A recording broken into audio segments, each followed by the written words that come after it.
right, everybody, we are super excited to be joined today by none other than my good friend Tiffany Hitz. If you've ever watched my Teaching Tone series, she was the person who contributed our video on horn. She was the director of bands at Carson Middle School in Fairfax County. She is now the director of middle school bands at Robinson Secondary School in Fairfax County. So, Tiffany, thank you so much for joining us today to talk all things companion guides.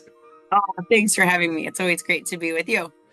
Tiffany is one of the first people that I encountered that really is a massive champion of using companion guides or rhythm sheets or melody sheets, whatever you've ever heard them be called. Tiffany and I actually talked about what do we call these things, and Yeah. she had the genius name of companion guides. And when I talked to a bunch of other directors, they all felt that that was what actually best described them in its essence. How would you describe what companion guides are, and what do they do for us to make our jobs as teachers easier, and how do they make our students more successful? They do all the things. Really simply, I kind of think of them as a method book for a piece of music. It takes the piece of music and it pulls it apart to like the basics of the piece so that you can really get into it. It provides the asks and the requirements for all of the students. I think that's like why I will always use a method book is because it demands that growth from all sections and the companion guide puts all of those parts back into all of the instruments as well. So the tubas get to play the melody, even though they might not have the melody in a piece, they get a chance to learn that. They can hear what all the parts are going on.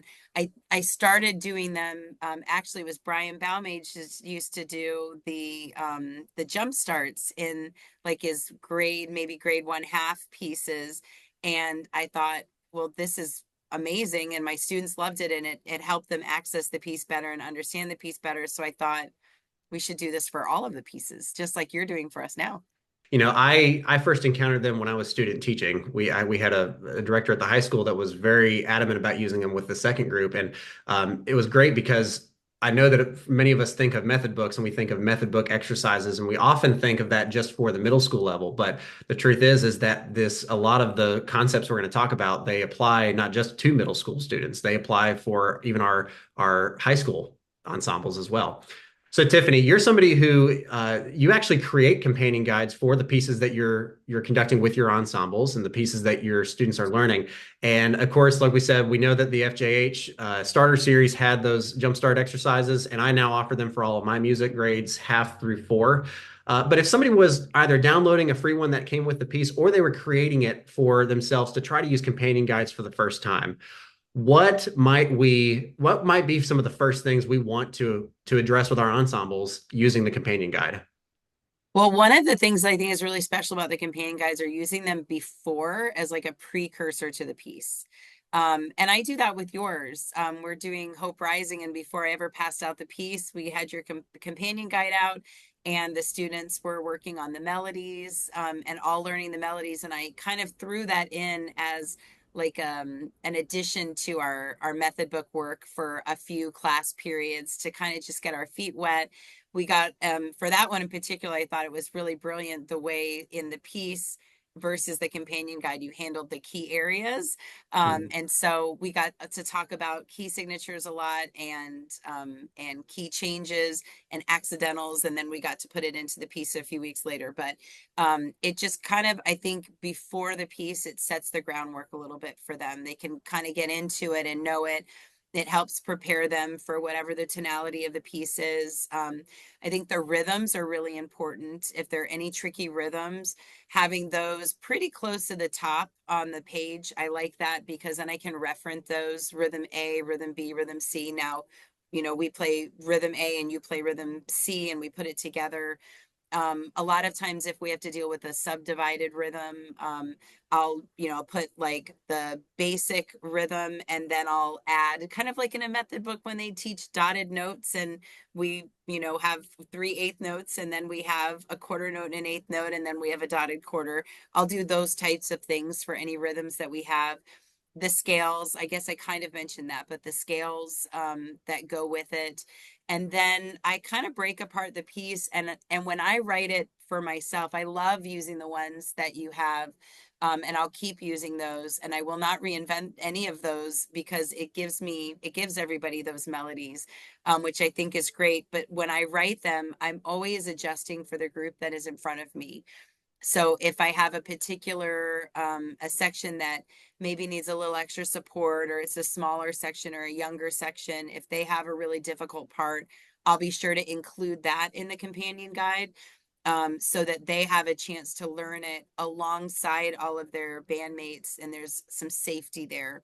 Um, and then I like doing like pulling out three parts and doing like a melody, a harmony, and a bass line, and have everyone learn those parts. Even if I just do that for a few of the phrases, have everyone learn all three parts. And then in class, we can use them like trios, like we would in a method book again, but we can manipulate who plays what part. I can have the clarinets in three different voices, and they can work on blending and balancing as a section. Or I can kind of flip everything around and put people that typically would have the melody on the bass line, people that typically would have the bass line or an accompaniment on more melodic parts, so everyone gets a chance to do it. I think it's really important too for me. It allows, when we are working on a piece of music, depending on how many percussionists that I have in a class, they don't all have the opportunity to continue working on mallets. And so when I do a companion guide, I do have all of the percussion on mallet parts. And when we're using them in class, everyone is playing the mallets so that they continue to work on those skills. Even if the music, maybe they're playing timpani in a particular piece, and if there's any chorale type of thing in a piece already, I'll try to pull that out, so we can do multi-part work there as well, just so they really know what the piece sounds like, and they know what else is going on, not just their parts. That's great. And you've already hinted at this too. Those are some of the more basic things where we have our low voices are getting a chance to play the melody. We're getting everybody engaged on rhythm work that's going to be across the board. I remember doing it with my own kids, like whenever we played a march and we were really focusing on articulation styles, it was much easier to just have all the rhythms written out and focus on it that way. You hinted at how it's also helping in more unique and advanced ways, such as our ensemble skills, where our students are not just thinking about their own part, but because they're now aware of the melody, they're actually able to latch onto that when they're not playing it themselves. They get to know their role. Could you talk a little bit more about, some different ways that you've used that as well for just to make your ensembles go to the next level? Yeah, well, I think it's that awareness. It's now they kind of get their ears out of the page a little bit, and they have that chance to work on their part and learn their part. And now they are in learning other parts as well. They start to identify where they're happening in the group, and they start to identify their role a little bit better. Oh, I'm not always supposed to be loud, or I'm not always supposed to be whatever.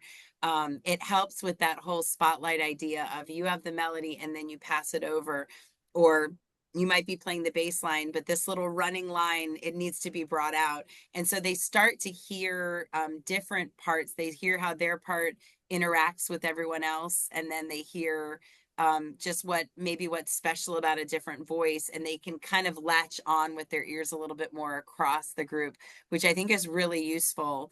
And it kind of, in a way, I think it kind of allows them to self-differentiate a little bit, because their readiness isn't always the same, and it gives them more ideas and more skills that they can start integrating if they're ready to move on to that next level as well. And then we all grow from that, we know.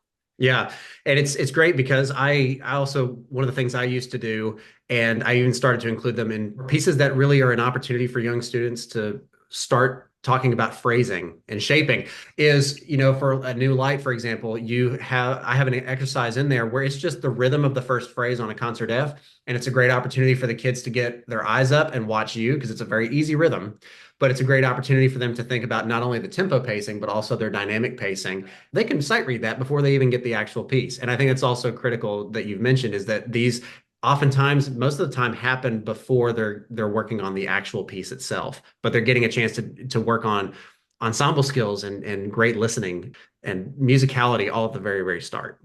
I love that you're doing that. That's such a great I'm idea. going to actually include down in the video description some free samples of companion guides that I've created. And, I would always encourage anybody, if you've never used companion guides, I would encourage you to make them for any piece that you are playing, or just take the free ones that I have on my website as a good starting point. Thank you so much. I hope if anybody that's listening, I hope if they haven't done a piece with a companion guide before, that they'll dive in because I do think it's really powerful for the students.